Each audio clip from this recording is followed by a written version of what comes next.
Tsuga, c'est le nom de cette maison imaginée par un architecte polonais fasciné par l'Asie. Lors d'un voyage en Belgique, il rencontre une jeune Vietnamienne qui devient son épouse et pour qui il construit dans un lotissement du Brabant wallon, Sony, une maison d'inspiration japonaise et polonaise. À l'image de ma famille, qui mélangeait Asie et Europe de l'Est, cette maison a été créée. En fait, on peut deviner certaines formes qu'on retrouve à la montagne chez nous, en Pologne, dans le sud. Une architecture qui a surpris l'urbanisme local, car en 1991, on est encore loin des ossatures et des façades bois, loin du développement durable. Alors, en bon nouveau belge, Boguslav a proposé un compromis.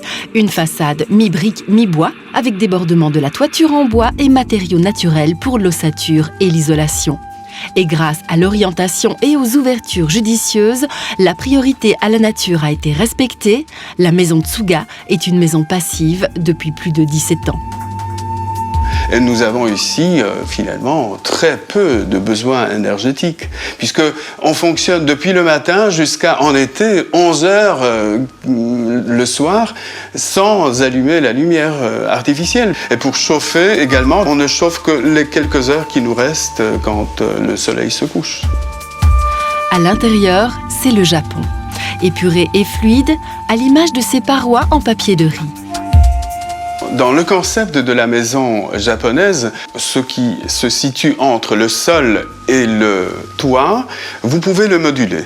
Et en fait, cette subtile flexibilité est extraordinaire parce que c'est vraiment à l'avant-garde de tous les temps. C'est la base de l'architecture moderne, où vous pouvez moduler vos espaces, créer des espaces privés, vous pouvez intimiser le volume en fermant, ouvrant, coulissant les parois.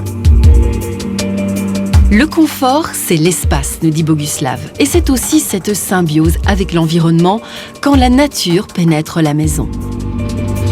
En fait, le jardin japonais s'est inspiré du principe du jardin chinois ou coréen, où le phénomène de feng shui était important, où l'on retrouvait le paysage naturel en miniature. C'est important de sentir la proximité de cette végétation et qui vous donne la sensation d'être quand même chez soi encore plus que dans un jardin rigide à la française. Pas rigide non plus tous les projets internationaux portés par cet architecte atypique. Organique et fluide, ces créations rendent tout hommage à Mère Nature.